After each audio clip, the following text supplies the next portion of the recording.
नहमदुहु व नुसल्ली अला रसूलिहिल करीम अम्मा बाद फ़अऊज़ु बिल्लाहि मिनश्शैतानिर रजीम। अस्सलामु अलैकुम, कैसे हैं आप सब? आई होप कि आप सब खैरियत से होंगे। हमें साल भर में बहुत से मौके मिलते हैं, लेकिन कुछ दिन ऐसे होते हैं जिन्हें अल्लाह ख़ुद चुन लेता है, जिनमें इबादत का एक अमल बाकी पूरे साल से ज़्यादा वज़नी होता है। ये वही दिन हैं ज़िलहज्जा के इब्तिदाई 10 दिन, वो अजीम दिन जिनकी कसम खुद अल्लाह ताला ने कुरान में खाई। लेकिन इन 10 दिनों में कामयाबी इतनी आसान नहीं, क्योंकि रास्ता इबादत का है और इस रास्ते में 5 बड़े चैलेंजेस हमारा इंतज़ार कर रहे हैं। आइए इन चैलेंजेस को पहचानें ताकि हम अपने आप को तैयार कर सकें। वो 5 जो चैलेंज हैं वो ये हैं: वक्त की कमी, कम फहमियाँ और गफलत, शैतान कैद में नहीं, इबादत करने वाले कम, इनफरादी इबादत का बोझ। अब हम इनको तरतीबवार समझने की कोशिश करते हैं। सबसे पहला जो चैलेंज है ना, वो है वक्त की कमी। ये सिर्फ 10 दिन है, एक महीना नहीं। अगर एक दिन ज़ाया हो गया तो गोया 10% मौका हाथ से गया। कोई गुंजाइश नहीं है ताख़ीर की। ये लम्हे, ये दिन दोबारा नहीं आएंगे, अभी नहीं तो कब। दूसरा जो चैलेंज है वो है कम फहमियाँ और गफलत। कुछ लोग कहेंगे 9 दिन हैं, 10 क्यों कह रहे हैं? लेकिन हकीकत ये है कि अरबी में 10 कहा जाता है क्योंकि यौमुल नहर यानी कुर्बानी का दिन इन 10 दिनों का सबसे अजीम दिन है। इस दिन अल्लाह ताला को जानवरों की कुर्बानी और किब्रियाई की गूंज सबसे ज़्यादा महबूब होती है, और हम अक्सर इस दिन की हकीकत से गाफिल होते हैं। तीसरा जो चैलेंज है ना, वो शैतान कैद में नहीं। रमज़ान में तो शैतान कैद में होता है, लेकिन इन दिनों में वो आज़ाद है। जब भी आप नेकी का इरादा करेंगे, वो वसवसा डालेगा, आपको रोकेगा, कहेगा कल कर लेना, अभी तो तुम थके हुए हो, बाकियों को देखो वो सब तो नहीं कर रहे ना, तो तुम क्यों कर रहे हो?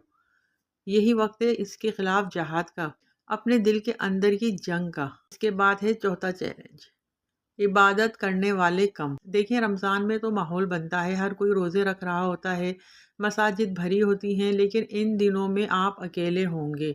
लोग पूछेंगे क्यों रोज़ा रख रहे हो, और शायद मजाक भी उड़ाएं। याद रखें, जो अल्लाह की रज़ा के लिए तन्हा उठता है, अल्लाह इसे कभी तन्हा नहीं छोड़ता। पांचवा जो चैलेंज है ना, वो है इनफरादी इबादत का बोझ।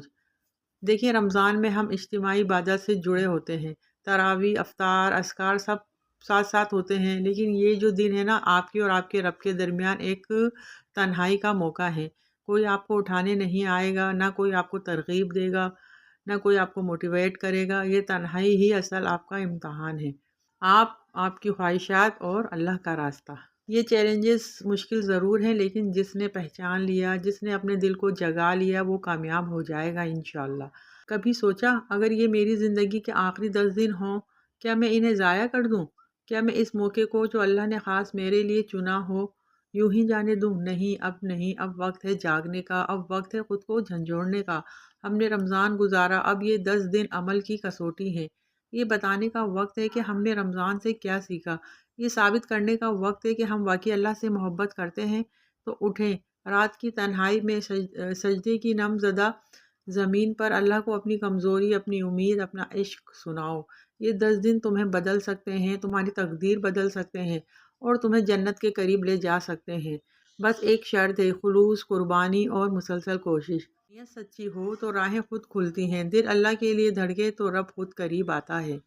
तो आओ इन 10 दिनों में हम खुद को अल्लाह के सुपुर्द कर दें, सच्चे दिल से, मुकम्मल यकीन के साथ। शायद यही वो 10 दिन हों जिसमें अल्लाह हमें माफ़ फरमा दे, हमसे राज़ी हो जाए और हमें अपना बंदा बना ले हमेशा के लिए। अगर आपको लगा कि ये बात दिल तक पहुंची है, अगर किसी एक लाइन ने भी आपको झंझोरा है, तो बस इसे रोक कर मत बैठे, आगे पहुँचाएँ, किसी और का दिल भी जाग जाए। शायद आपके शेयर करने से किसी की ज़िंदगी का रुख बदल जाए, और इसका सवाब आपके नामा अमाल में लिखा जाए हमेशा के लिए।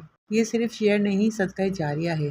कल तक के लिए इजाज़त दीजिए। अल्लाह हाफ़िज़। अस्सलामु अलैकुम व रहमतुल्लाहि व बरकातुहू।